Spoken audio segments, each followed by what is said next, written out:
Hello friends, welcome to IAS PCS Kendra. Friends, इस video में हम 100 पेजेज नोट्स सीरीज के अंतर्गत 100 पेजेज नोट्स सीरीज के अंतर्गत बिहार स्पेशल में, बिहार विशेष में कंप्लीट जियोग्राफी को देखने वाले हैं, कंप्लीट भूगोल को देखने वाले हैं। पिछले वीडियोज को अगर आपने नहीं देखा है तो डिस्क्रिप्शन बॉक्स में लिंक दिया हुआ है, आप जाकर उन वीडियोज को भी जरूर देख सकते हैं। देखिए, फर्स्ट वाले एडिशन में जो नोट सीरीज का फर्स्ट एडिशन है उसमें पूरी की पूरी हिस्ट्री और साइंस कंप्लीट हो चुकी है। हाँ, फिर से वो वीडियो दोबारा आते हैं तो दोबारा देख लीजिएगा, लेकिन फिलहाल टाइम का सदुपयोग करने के लिए, समय का सदुपयोग करने के लिए उन वीडियोज को आप जरूर देख सकते हैं। और सेकंड वाले एडिशन में बिहार स्पेशल का पहला वाला वीडियो होगा, ये दूसरा वीडियो है, दूसरा लेक्चर है, ये L2 है। ठीक है, तो उन वीडियोज को आप देख लीजिए। और नोट्स की बात है, नोट्स की बात करें तो डिस्क्रिप्शन बॉक्स में टेलीग्राम चैनल का भी लिंक दिया हुआ है, आप जाकर उस चैनल का सब्सक्रिप्शन ले सकते हैं नोट्स के पीडीएफ के लिए। नोट्स की खास बात यह है कि सिलेबस में जो भी चीज़ें हैं उन चीज़ों को काफ़ी सिंपल और सिस्टमेटिक ढंग से प्रेजेंट किया गया है, जिससे कि चीज़ों को पढ़ने में आपको काफ़ी आसानी होगी और समझने में भी काफ़ी आसानी होगी। इसलिए कम टाइम में क्वालिटी रिवीजन के लिए ये नोट्स आपके लिए काफ़ी फायदेमंद साबित होगा। देखिए, ये वीडियो रिवीजन के पर्पस से बनाया जा रहा है, इसलिए मैं इसमें उतना ही एक्सप्लेन करने की कोशिश करूंगा जितना ज़रूरत है, ताकि वीडियो की लेंथ ज़्यादा लंबी नहीं हो। हाँ, लेकिन मैं उतना एक्सप्लेन जरूर कर दूंगा जिससे कि आपको कोई दिक्कत नहीं हो, कॉन्सेप्ट क्लियर हो जाए और रिवीजन करने में आपको आसानी हो। आराम से वीडियो देखने के बाद एक पेज को 4-5 मिनट में, 3-4 मिनट में आसानी से रिवाइज कर सकते हैं। रिवीजन में बहुत ही आसानी होगी, काफ़ी सिंपल और सिस्टमेटिक ढंग से सारी चीज़ों को प्रेजेंट किया गया है। तो चलिए बिना किसी देरी के इस वीडियो को शुरू करते हैं। इस वीडियो में हम बात करने वाले हैं बिहार के भूगोल की। बिहार के भूगोल की बात की जाए तो देखिए, यहाँ पर हम अक्षांशीय और देशांतरीय विस्तार की बात नहीं करेंगे, 2 लाइन की तो बात है। आप सामान्य परिचय वाले वीडियो और नोट्स में उन चीज़ों को देख सकते हैं। यहाँ पर हम डायरेक्ट बात करने वाले हैं भूगर्भिक संरचना से, जियोलॉजिकल स्ट्रक्चर से। इसके बाद एक एक करके सारी चीज़ों को देख लेंगे, जैसे भौतिक संरचना हो गई, बिहार की मिट्टियाँ हो गई, बिहार की नदियाँ हो गई, मतलब बिहार के कॉन्टेक्स्ट में भूगोल के अंतर्गत जितनी भी चीज़ें हो सकती हैं उन सारी चीज़ों को इस वीडियो में देखने वाले हैं। उसके बाद चलिए बात करते हैं भूगर्भिक संरचना की। भूगर्भिक संरचना की बात की जाए, अर्थात भू अर्थात पृथ्वी, गर्भ मतलब पृथ्वी का अंदर वाला हिस्सा कैसा दिखता है बिहार में, ठीक, उनको देखने वाले हैं। उसके बाद भौतिक संरचना भी देख लेंगे, मतलब बाहर से कैसा दिखता है, क्या स्ट्रक्चर है। ठीक, तो भूगर्भिक संरचना की बात की जाए उससे पहले मैं आपको सजेस्ट करूंगा कि आपको मैप का आइडिया जरूर होना चाहिए, बिहार के मैप का आइडिया जरूर होना चाहिए। ये तो जरूर पता होना चाहिए कि सीमांत जिले कौन कौन से हैं, मतलब सीमा रेखा पर उत्तर में कौन कौन से हैं, पूर्व में कौन कौन से जिले हैं, ये इधर दक्षिण में कौन कौन से हैं, पश्चिम में कौन कौन से जिले हैं। और मोटा मोटी ये भी पता होना चाहिए बीच वाले जो जिले हैं, मतलब इधर की तरफ, अंदर में जो जिले हैं ना, इनका पता होना चाहिए कि कौन सा जिला किधर की तरफ है। हल्का फुल्का भी आइडिया होगा तो आराम से आप क्वेश्चन को सही टिक कर पाएंगे, क्वेश्चन का आंसर सही टिक कर पाएंगे, नहीं तो कन्फ्यूजन ही कन्फ्यूजन होगा। ठीक है, तो कन्फ्यूजन से बचने के लिए आप मैप में कम से कम इतना जरूर ध्यान में रखिए, कौन सा जिला किधर की तरफ है।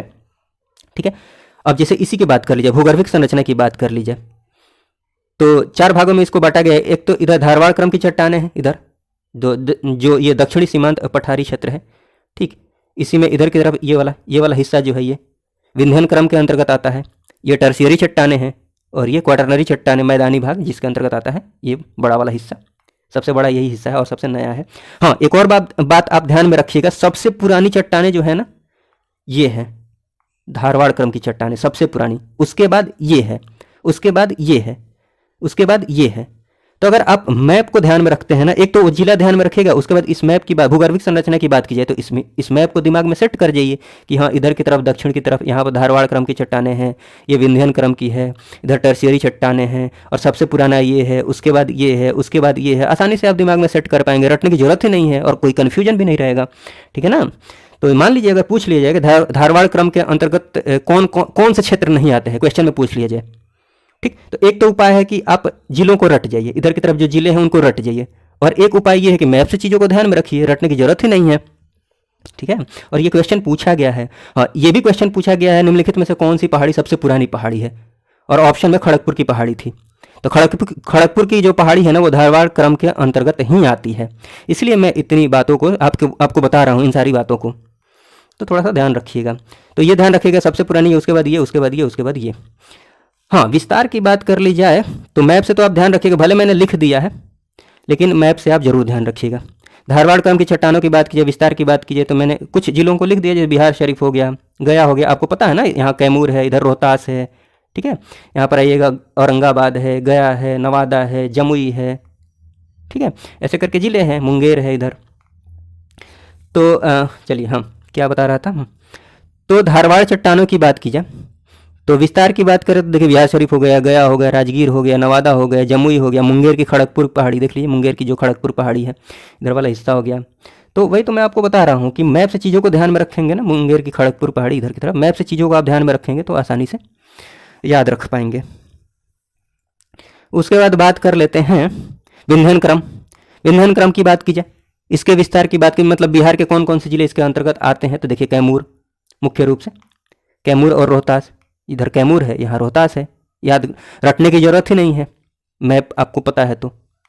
उसके बाद टर्शियरी चट्टानों की बात की जाए तो इसका विस्तार पश्चिमी चंपारण सोमेश्वर पहाड़ी उधर की तरफ ही है, पश्चिमी चंपारण की तरफ सोमेश्वर की पहाड़ी है, हिमालय का जो तराई क्षेत्र है, इधर वाला तराई क्षेत्र, यहाँ वाला तराई क्षेत्र इधर भी है, बट यहाँ की बात मैं कर रहा हूँ। ठीक, तो आप ऐसे ध्यान में रख पाएंगे आसानी से, रटने की जरूरत ही नहीं है, ये तो मैंने ऐसे ही लिख दिया है। क्वाटरनरी चट्टानों की बात की जाए तो ये मैदानी क्षेत्र वाला जो हिस्सा है ना, क्वाटरनरी चट्टानों के अंतर्गत आ जाएगा। ये एक्चुअली जो मैदान, ये इधर की तरफ ये जो मैदान बना हुआ है, मैदानी भाग जो है, ये इधर की तरफ से जो नदियाँ आती हैं ना, उनके द्वारा लाए गए अवसादों के द्वारा ये मैदान निर्मित हुआ है। ठीक, और इधर की तरफ से जो नदी आती है, असल में ये बीच में थोड़ा सा धंसा हुआ है और इधर की तरफ उठा हुआ है, इसलिए नदियों का बहाव ऐसे होता है, इधर की तरफ उठा हुआ है, इधर की तरफ थोड़ा सा धंसा हुआ है। ठीक, नदियों के बहाव से आप समझ सकते हैं कि इधर की तरफ धंसा हुआ है, किधर की तरफ उठा हुआ है। ठीक है, उसके बाद बात करते हैं, हाँ तो ये मैंने लिख ही दिया, क्वाटरनरी चट्टानें विस्तार मैदानी क्षेत्र, गंगा एवं सहायक नदियों द्वारा लाए गए अवसादों से निर्मित मुख्यतः। ठीक है ना, निर्माण अभी भी जारी है क्योंकि हमेशा नदियों के द्वारा अवसाद लाए ही जाते रहते हैं और ये काफ़ी उपजाऊ है, बिल्कुल उपजाऊ होगी ही। और हाँ, ये मैंने लिख दिया है कि सबसे प्राचीन कौन सा है, सबसे प्राचीन है धारवाड़ क्रम की चट्टानें, उसके बाद विंध्यन क्रम की, उसके बाद टर्शियरी, उसके बाद क्वाटरनरी, मतलब सबसे नया वाला ये है। तो आप जरूर ध्यान रखिएगा इन चीज़ों को। उसके बाद बात करते हैं भौतिक संरचना की बात की जाए तो 3 भागों में इसको बांट कर देखा जा सकता है। एक तो शिवालिक, अर्थात शिवालिक का जो पर्वतीय भाग है, मतलब हिमालय वाला जो क्षेत्र है एवं तराई क्षेत्र, उसी के अंतर्गत आ जाएगा। हम एक एक करके देख लेंगे। फिर मैदानी भाग है, दक्षिण का जो सीमांत पठारी भाग है। ठीक, एक एक करके सारी चीज़ों को देख लेते हैं। जैसे शिवालिक का जो पर्वतीय क्षेत्र है उसकी बात की जाए, इधर की तरफ, तो इसके अंतर्गत क्या क्या आता है भाई, यहाँ पर मैंने सब लिख दिया है। जैसे सोमेश्वर श्रेणी हो गई, हरहा घाटी हो गई, हरहा नदी के नाम पर है हरहा घाटी, दून घाटी, इसी को दून घाटी भी बोलते हैं, या फिर रामनगर दून, इधर की तरफ सोमेश्वर श्रेणी, हरहा घाटी, ये दून, मतलब बीच में ये हरहा घाटी है। ठीक, इधर रामनगर दून है, इधर सोमेश्वर श्रेणी है, तो ये ध्यान रखिएगा। यहाँ पर मैंने सब कुछ लिख दिया है। बिहार की जो सबसे उत्तरतम, मतलब सबसे उत्तरतम जो श्रेणी है ना, वो सोमेश्वर श्रेणी है, सबसे उत्तर साइड में, वो दिख भी रहा है आपको। सर्वोच्च चोटी जो फोर्ट सोमेश्वर, हाइट कितनी है, 874 मीटर है, पश्चिम चंपारण में, वो मैप में आपको दिख ही रहा है, तो रटने की जरूरत ही नहीं है। इसलिए मैं आपको बार बार सजेस्ट करूंगा कि मैप से चीज़ों को ध्यान में रखने की कोशिश कीजिए। हरहा घाटी की बात कीजिए तो ये मैंने आपको बता दिया है, बिल्कुल इनके, ये नॉर्थ में है, सोमेश्वर श्रेणी नॉर्थ में है, हरहा घाटी ये मध्य में है, लिख दिया है यहाँ पर मैंने, रामनगर दून साउथ में है। इन तीनों की बात की जाए तो ये नॉर्थ में है सबसे, ये साउथ में है, और हरहा घाटी बीच में है, मध्य में है। ठीक है, तो ये सारी चीज़ें हैं। रामनगर दून की बात कीजिए तो ये मैंने लिख दिया है, शिवालिक का दक्षिणतम, हरहा घाटी के दक्षिण में है, तो ये तो मैंने बता ही दिया है, लिखा हुआ है, इसी से आपको समझ में आ जाएगा, ये ना भी पढ़ेंगे तब भी। और ये मैंने लिखा है सोमेश्वर श्रेणी और रामनगर दून के मध्य, तो ये आपको दिख ही रहा है, ये नॉर्थ में है, ये साउथ में है, तो ये भी मध्य में ही आएगा, ये ना भी पढ़ेंगे तो चलेगा, ये थोड़ा सा देख लीजिएगा। उसके बाद बात करते हैं मैदानी भाग की बात की जाए तो मैदानी भाग में बात करें, देखिए 2 भागों में बांट कर देखा जा सकता है इसको। बीचों बीच गंगा नदी बहती है। ठीक, इसके उत्तर वालों को गंगा का उत्तरी मैदान बोला जा सकता है, और ये वाला जो है गंगा का दक्षिणी मैदान, मतलब ये उत्तरी मैदान हो गया, ये दक्षिणी मैदान हो गया। ये बहुत मुश्किल चीज़ें नहीं है। तो मैदानी भाग के अंतर्गत आप ये देख ही सकते हैं कि ये उत्तरी गंगा का मैदान हो गया, ये गंगा का दक्षिणी मैदान हो गया। और इधर की तरफ आप ध्यान रख सकते हैं, उत्तरी गंगा के मैदान की तरफ की प्रमुख जो दोआब हैं, दोआब अर्थात दो, मतलब दो तो समझ में आ ही रहा है, आब मतलब पानी, मतलब 2 नदियों के बीच में, यहाँ आब नदी के लिए यूज किया गया है। 2 नदियों के बीच का जो क्षेत्र है, तो कैसे कैसे ये बांटा गया, एक तो घाघरा गंडक वाला दोआब हो गया, गंडक कोसी हो गया, कोसी महानंदा हो गई, यही तो प्रमुख नदियाँ हैं उत्तर की तरफ। ठीक है, चलिए नदी की बात अभी करने वाले हैं, उसमें हम सारी बातें कर लेंगे। फिलहाल आप इतना ध्यान रखिए, उत्तर की तरफ जो प्रमुख नदियाँ हैं वो कौन कौन सी है, घाघरा है, गंडक है, बूढ़ी गंडक है, बागमती, कोसी, महानंदा, अभी हम देखने वाले हैं अच्छे से। गंगा का जो दक्षिणी मैदान है, इधर की तरफ जो प्रमुख नदियाँ हैं, कर्मनाशा है, सोन है, पुनपुन है, फल्गु है, क्यूल है, ये सब नदियाँ हैं, प्रमुख नदियाँ हैं दक्षिण की तरफ। अभी एक एक करके सारी चीज़ों को देखेंगे। हाँ, ये देख लीजिए, दक्षिण का जो सीमांत पठारी भाग है, सीमांत पठारी भाग, तो वो मैं आपको यहीं पर दिख गया है आपको, ये वाला, ये पूरा हिस्सा, जिसमें ये वाला हो गया धारवाड़ क्रम के अंतर्गत आ जाएगा, ये विंध्यन क्रम के अंतर्गत आ जाएगा। मतलब यहाँ इधर मुंगेर से लेकर इधर बांका तक, समझ पा रहे होंगे आप चीज़ों को। वही यहाँ पर मैंने लिखा होगा, मुंगेर बोल रहा हूँ, क्या नाम है उसका, कैमूर से लेकर बांका तक। तो दक्षिण का जो सीमांत पठारी भाग है वो पश्चिम में कैमूर से लेकर पूर्व में मुंगेर एवं बांका तक फैला हुआ है। ठीक, जो नैरो स्ट्रिप है, संकीर्ण पट्टी है। तो ये तो मैप में देख ही चुके हैं, इसीलिए मैं आपको बार बार बोल रहा हूँ, मैप से अगर चीज़ों को समझना आप सीख गए फिर तो बहुत ही आसान हो जाएगा कुछ भी पढ़ना, कम से कम भूगोल पढ़ना बहुत आसान हो जाएगा। बात करते हैं बिहार की मिट्टियों की। बिहार की मिट्टियों की बात की जाए तो देखिए, मैंने ये वाला मैप यूज किया है। हो सकता है आप बिहार की मिट्टियों से संबंधित अलग मैप भी देख सकते हैं, लेकिन ये वाला मैप मैंने इसलिए यूज किया है क्योंकि अभी जो बीपीएससी में क्वेश्चंस पूछे गए हैं वो सारे क्वेश्चंस इस वाले मैप से सही सॉल्व हो पा रहे हैं, अच्छे से सॉल्व हो जा रहे हैं, इसलिए ये वाला मैप यूज किया। अगर कोई करेक्शन होता है तो मैं अपडेट कर दूंगा, फिलहाल आप इस मैप को ध्यान रख सकते हैं। देखिए, मिट्टियों की बात की जाए तो मिट्टियों में बहुत कुछ पढ़ने को नहीं है। एग्जाम पर्सपेक्टिव से बात की जाए, जो क्वेश्चंस पूछे जाते हैं, तो मोटा मोटी आपको आइडिया हो ना कि कौन सी मिट्टी का विस्तार किधर की तरफ है, कौन कौन से जिलों की तरफ है, तो आसानी से क्वेश्चंस को आप हल कर पाएंगे, आसानी से क्वेश्चंस को टैकल कर पाएंगे। आगे पढ़ने को बहुत सारी चीज़ें हैं, बट जो हाईलाइटेड चीज़ें हैं उन पर आप फोकस करते हैं, आपका काम हो जाएगा। उसके बाद अगर टाइम मिलता है तो जो हाईलाइट नहीं किया हुआ है उनको बस ऐसे ही देख सकते हैं एक नज़र। चलिए एक एक करके सारी चीज़ों को देख लेते हैं। 3 भागों में इसको हम देखेंगे। एक तो उत्तर बिहार की जो मैदानी मिट्टी है, उत्तर बिहार की, उसके बाद दक्षिण बिहार की, उसके बाद दक्षिण में है जो सीमांत पठारी क्षेत्र है, जो पर्वत पत्थर वाला क्षेत्र है, उधर की मिट्टी किस टाइप की है, कौन कौन सी मिट्टियाँ, उनको भी हम देख लेंगे। तो सबसे पहले बात करते हैं उत्तर की मैदानी मिट्टी। ठीक, तो उत्तर बिहार की मिट्टियों की बात की जाए तो उसमें सबसे पहले बात करते हैं पर्वत पदीय मतलब पर्वत का जो निचला वाला हिस्सा है, पैर वाला हिस्सा है, पद मतलब पैर, पर्वत का जो निचला वाला हिस्सा है, पैर का हिस्सा है, उधर की तरफ जो मिट्टी है, ठीक, उनकी बात करते हैं। तो इधर ये किधर की तरफ है, किधर की तरफ पर्वत है, बताइए, इसको रटने की जरूरत है ही नहीं, यही तो है यहाँ पर। पश्चिम, इधर हो गया पश्चिम, इधर हो गया उत्तर, पश्चिमोत्तर साइड में, बिहार के पश्चिमोत्तर में।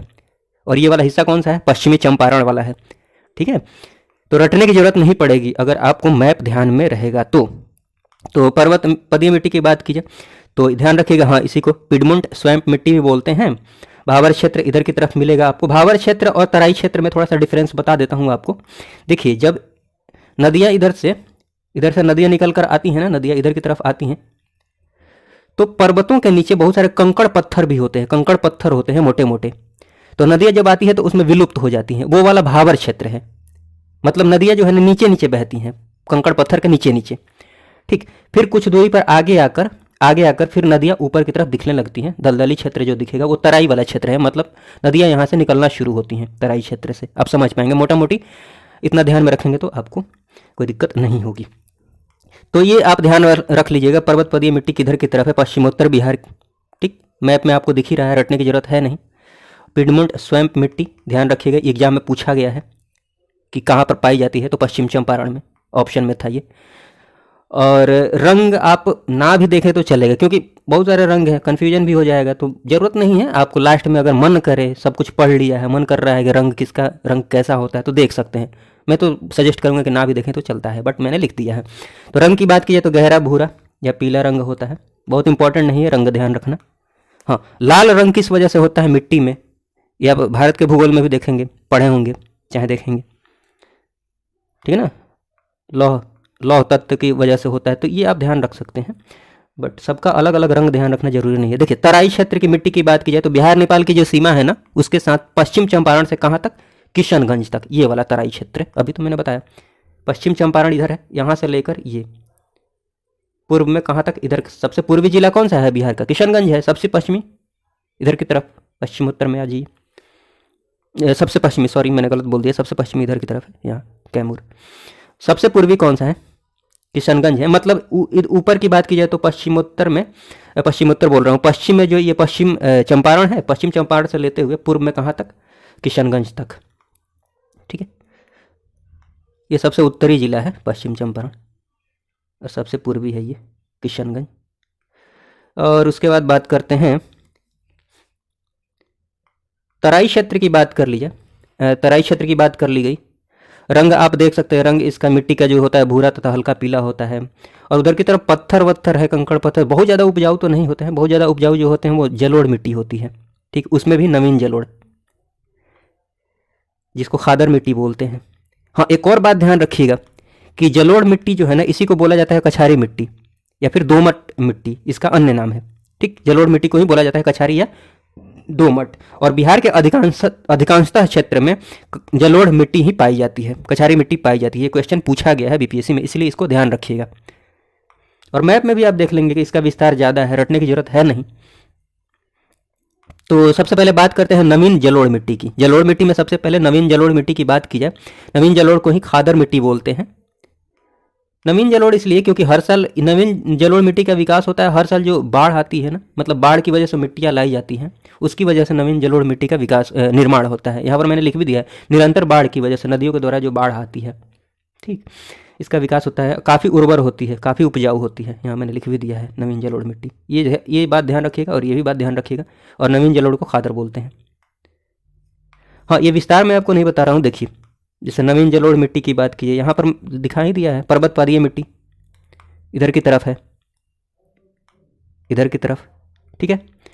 मुख्य रूप से यही ध्यान में रखना है आपको, विस्तार ध्यान में रखना है। और हल्की फुल्की जो छोटी मोटी बातें वो मैंने आपको बता ही दी हैं, वो लिखा ही हुआ है, तो टेंशन लेने की जरूरत नहीं है। तराई मिट्टी की बात कीजिए तो आपको दिख ही रहा है उधर मैप में।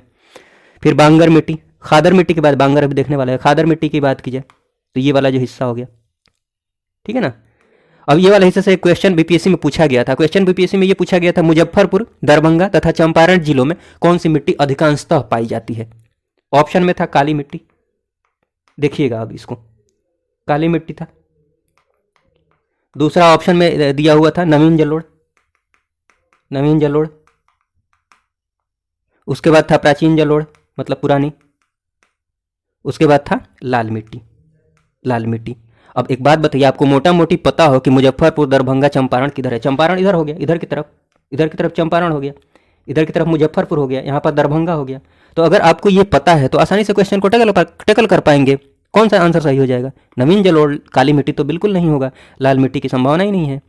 ठीक है, आप समझ पा रहे होंगे मेरी बातों को, इसलिए मैं आपको बोल रहा हूँ कि मोटा मोटी आपको पता होगा ना, मैप का आइडिया होगा कौन सा जिला किधर की तरफ है, तो आसानी से क्वेश्चंस को टैकल कर पाएंगे बिना किसी कन्फ्यूजन के। पुरानी जलोढ़ अर्थात बांगर मिट्टी की बात की जाए तो इसमें चूने की अधिकता होती है। रंग इसका गहरा भूरा, हल्का काला भी हो सकता है, हल्का भूरा, सफ़ेद, ये सब। तो रंग बहुत इंपॉर्टेंट नहीं है, ना भी ध्यान में रखेंगे तो चलेगा। हाँ, यहाँ पर जैसे कि नवीन जलोढ़ में बात की जाए तो फसलों में मैंने गन्ना, मक्का, धान, गेहूँ, जूट इत्यादि, ये सारी मुख्य फसलें हैं जहाँ यहाँ पर उगाई जा सकती हैं। हाँ, इसकी विशेषताएं ध्यान रख लीजिएगा। नवीन जलोढ़ मिट्टी में इसमें चीका की अधिकता होती है, अर्थात क्ले की अधिकता होती है। नमी धारण करने की क्षमता इसमें अधिक होती है। नमी धारण करने की क्षमता अधिक है, इसका मतलब वो उपजाऊ अधिक है, ठीक है ना। इसलिए इसकी उर्वरता जो होती है काफ़ी ज़्यादा होती है। हाँ, पुरानी जलोढ़ की बात कर रहे थे तो पुरानी जलोढ़ मिट्टी की बात की जाए, चूने की अधिकता मैंने बता दी है। रंग बहुत ज़रूरी नहीं है, आप पढ़ सकते हैं। फसलों की बात की जाए, बहुत ज़रूरी नहीं है, पढ़ लीजिएगा। धान, गेहूँ, मक्का, गन्ना, ये मुख्य फसलें हैं। सिंचाई की अधिक आवश्यकता होती है इसमें, ठीक है ना। सिंचाई की आवश्यकता होती है पुरानी जलोढ़ मिट्टी में, तो ये उपजाऊ हो सकती है सिंचाई करने के बाद। उसके बाद कगारी मिट्टी की बात की जाए तो नाम से ही भोजपुरी में एक वर्ड है कगरी, मतलब किनारे, तो ऐसे भी ध्यान में रख सकते हैं। गंगा नदी के कगरी, गंगा के किनारे कगारी मिट्टी। गंगा के जो किनारे किनारे वाली, यहाँ पर लिखा ही हुआ, गंगा के दक्षिणी एवं सोन, किउल, फल्गु अर्थात दक्षिण बिहार की जो नदियाँ हैं उनके किनारे वाले, उनके किनारे ये मिट्टियाँ पाई जाती हैं, ठीक, कगारी मिट्टी। यहाँ पर थोड़ा सा इसमें दिखाया गया है, ये वाला हिस्सा कगारी मिट्टी वाला, ये वाला हिस्सा, ठीक। तो बस इतना आप ध्यान में रख लीजिए, बहुत इंपॉर्टेंट नहीं, थोड़ा सा ध्यान रख लीजिएगा। बहुत ज़्यादा उर्वर नहीं होती है मिट्टी, रंग भूरा होता है। फसलें सरसों, जौ, दाल, मक्का, हाँ ये थोड़ा सा ध्यान रख सकते हैं। इसमें विभिन्न सब्जियां वगैरह उत्पादन, मतलब अच्छा उत्पादन होता है सब्जियों का, किस में? कगारी मिट्टी में, तो ये थोड़ा सा ध्यान रख सकते हैं, ठीक है। ओहो, अभी हम बात कर रहे हैं, मैं आपको बताना ही भूल गया, अभी हम बात कर रहे हैं दक्षिण बिहार की मिट्टियाँ।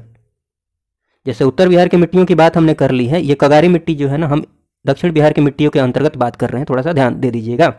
उसके बाद बात करते हैं टाल मिट्टी की। तो टाल मिट्टी जो है ना, ये गंगा के दक्षिणी तट पर, मतलब गंगा का जो दक्षिणी तट है ना, 8 से 10 किलोमीटर चौड़ा हिस्सा, ठीक, चौड़ी जो पट्टी है, वहां पर टाल मिट्टी पाई जाती है। ये गंगा है, इधर की तरफ ये 10 किलोमीटर टाल मिट्टी, ठीक है। तो टाल मिट्टी पाई जाती है। और उसके बाद ये काफ़ी उर्वर होती है, काफ़ी उर्वर होती है और पंकीली मिट्टी होती है, पंख वाली, ठीक है ना, मतलब नमी होती है इसमें। रंग इसका धूसर होता है, इसमें फसी, हाँ ये ध्यान रख सकते हैं, फसलों की बात की जाए तो इसमें रबी फसलों के लिए श्रेष्ठ है। कौन सी मिट्टी? टाल मिट्टी। उसके बाद आपको दिखा देते हैं दक्षिण बिहार की मैदानी मिट्टियों में और बात करें, पुरानी जलोढ़, अर्थात इधर पुरानी जलोढ़ को क्या बोलते हैं? करेल कैवाल मिट्टी भी बोलते हैं, ठीक है। दक्षिण बिहार की मिट्टियों की बात कर रहे हैं हम भी। रंग की बात की जाए तो इसका रंग जो होता है पीला व गहरा भूरा होता है, रंग बहुत इंपॉर्टेंट नहीं है। जल धारण करने की क्षमता इसमें भी होती है, इसीलिए उर्वर होती है ये। इसकी प्रकृति जो होती है अम्लीय और क्षारीय दोनों प्रकार की होती है। फसलों की बात की जाए तो गेहूँ, धान, बाजरा, अरहर सारी फसलें यहाँ पर हो सकती हैं। बलथर मिट्टी की बात की जाए तो बलथर मिट्टी जो है ना, ये जो गंगा के मैदान, गंगा का जो ये, एक मिनट में दिखाता हूँ, गंगा के दक्षिण में जो मैदान है उसका जो दक्षिणी सीमा है, मैप में दिखाने की कोशिश करता हूँ। ये मैदानी भाग हो गया, ये भी मैदानी भाग हो गया। ये मैप में थोड़ा सा ये वाली लाइन है ना और ऊपर होती, लेकिन चलिए आप मोटा मोटी ध्यान में रखिएगा। तो जहाँ से ये मतलब क्या बोलते हैं, छोटा नागपुर पठार का क्षेत्र शुरू होता है, छोटा नागपुर पठार का हिस्सा शुरू होता है, क्षेत्र शुरू होता है, ठीक। वहाँ पर ये वाला हिस्सा मैदान का जो दक्षिणी सीमा है, ये थोड़ा नीचे चला गया है, दक्षिणी सीमा है ना, वही बलथर मिट्टी के अंतर्गत आएगा। अब थोड़ा थोड़ा समझ पाए होंगे। यहाँ पर क्या लिखा है, बलथर मिट्टी की बात की, संकीर्ण नैरो क्षेत्र है, संकीर्ण अर्थात नैरो क्षेत्र है, पतला सा क्षेत्र है, गंगा के मैदान के दक्षिणी सीमा पर है, जहाँ से छोटा नागपुर का पठारी क्षेत्र शुरू होता है, ठीक। तो हल्का फुल्का इतना ध्यान रखेंगे तो चलेगा। रंग यहाँ पर मैंने लिखा हुआ पीलापन लिए हुए, थोड़ा सा इसका रंग लाल होता है। और इसमें इस मिट्टी में रेत तथा कंकड़ की अधिक मात्रा होती है, इसलिए अब कंकड़ पत्थर की मात्रा है तो वो उपजाऊ तो होंगी नहीं। इसमें कौन कौन सी फसलें मुख्य रूप से होती है? अरहर हो सकती है, कुर्थी, ज्वार, बाजरा आदि, ठीक, ये सारी चीज़ें हैं।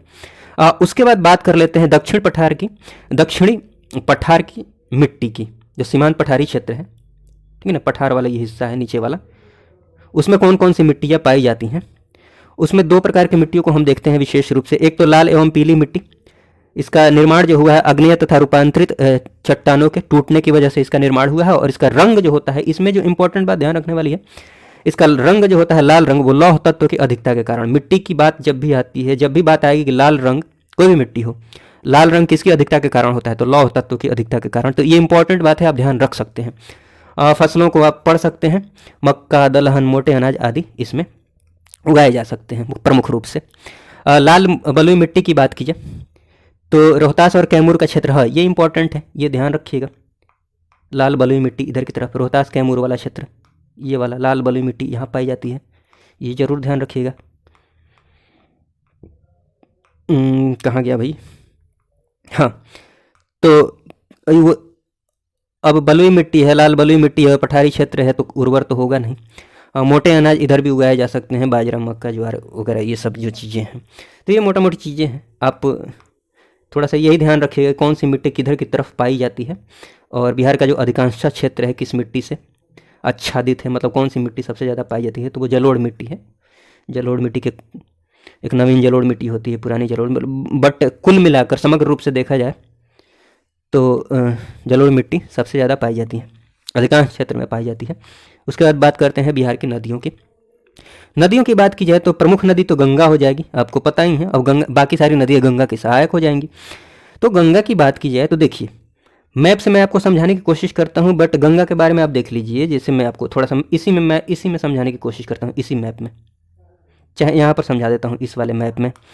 जैसे यहाँ से गंगा नदी निकलती है, और इधर से बहुत सारी नदी है, जैसे यहाँ पर घाघरा आती है, ठीक। ये मैप मैंने, घाघरा जो है ना यहाँ पर बिहार और यूपी के साथ सीमा बनाते हुए एंटर करती है, थोड़ी दूर घाघरा बिहार और यूपी के साथ सीमा बनाती है, ठीक। ये मैप मैंने थोड़ा नीट एंड क्लीन नहीं बनाया, बट आप समझ जाइएगा, घाघरा नदी जब यहाँ आती है तो बिहार यूपी के साथ थोड़ा सा सीमा बनाती है।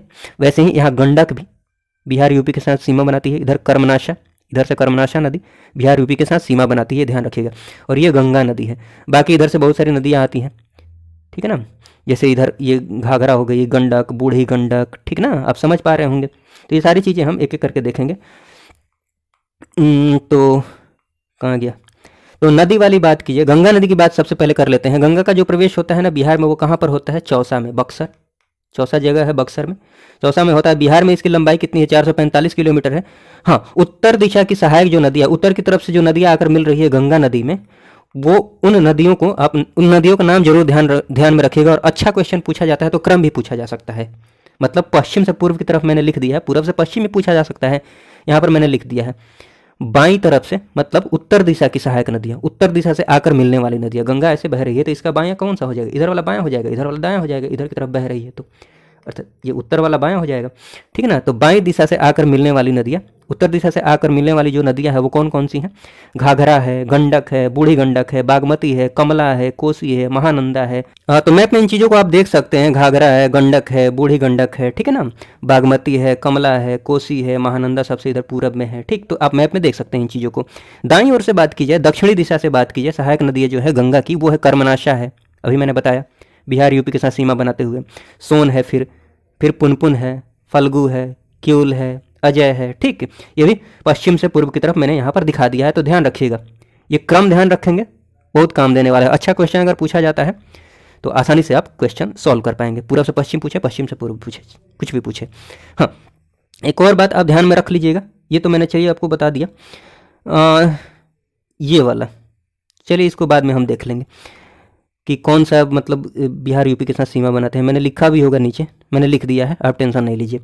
हाँ, ये जरूर देख लीजिए, ये भी थोड़ा सा देख लीजिए, मैप से देखेंगे तो अच्छा ही रहेगा। गंगा के किनारे कितने जिले हैं बिहार में? 12 जिले हैं।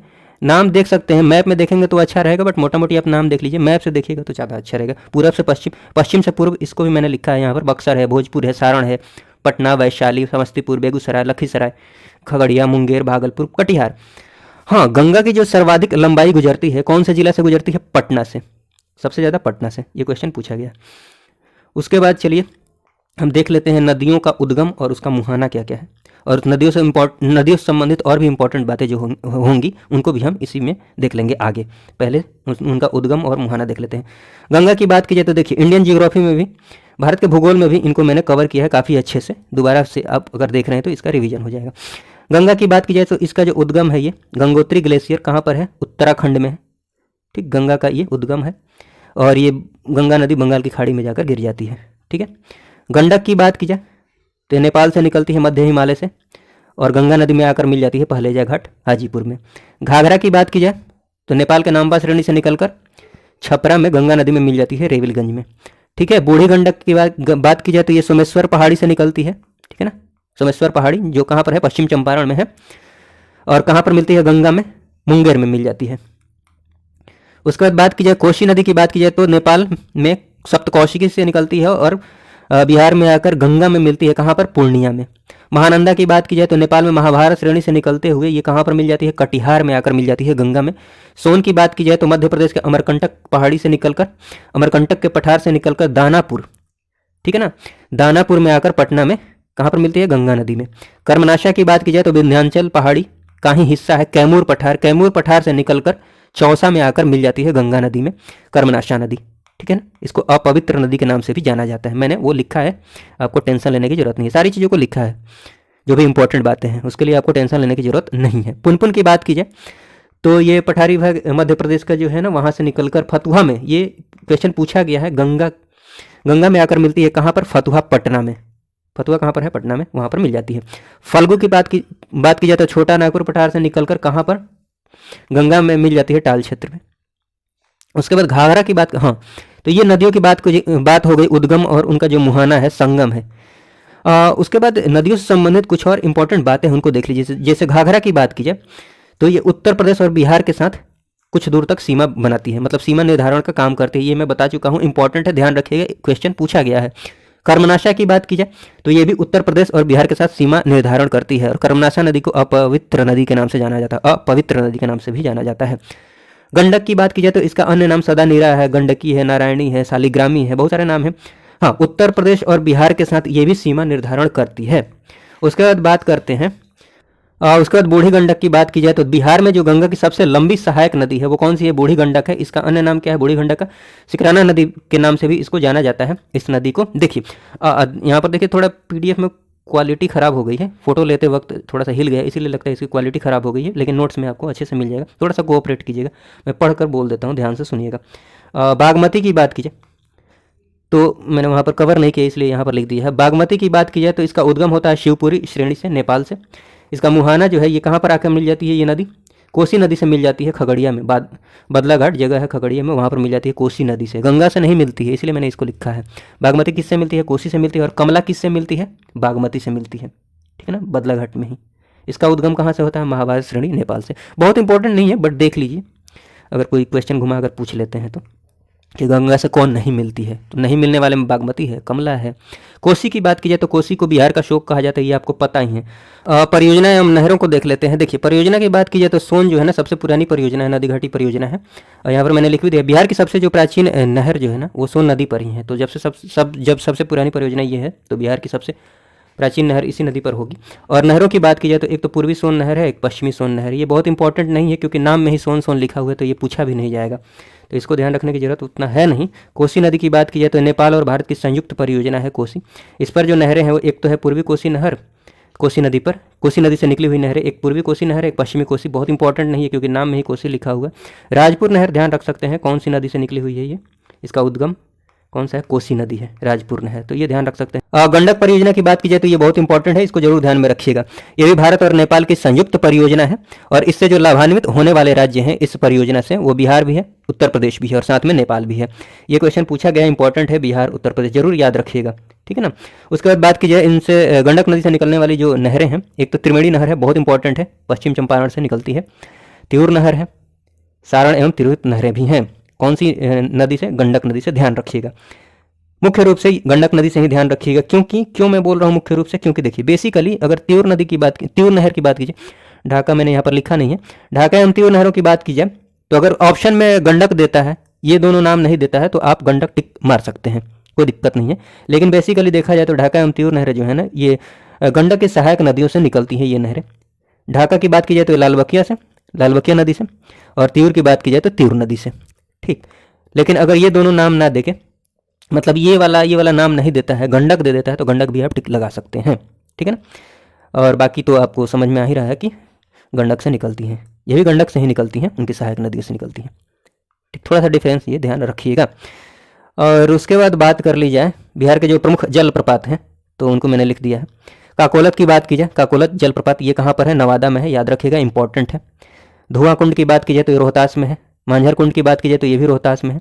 रोहतास के अन्य जो जलप्रपात हैं इनको भी आप देख सकते हैं, बहुत इंपॉर्टेंट नहीं है बट देख सकते हैं। ओखारिन कुंड है, देवदारी है, खुदारी दाह जलप्रपात है, राकिम कुंड जलप्रपात है, सुवारा जलप्रपात है, बहुत इंपॉर्टेंट नहीं है, ठीक है। हाँ ये इंपॉर्टेंट है, ये पूछा भी गया था। करकटगढ़ कैमूर में है और तेलहर कुंड कैमूर में है, इन दोनों में कोई एक पूछा गया था, आप देख लीजिएगा, लेकिन दोनों इंपॉर्टेंट है, दोनों ध्यान रखिएगा। कैमूर में करकटगढ़ एवं तेलहर कुंड, ठीक है ना।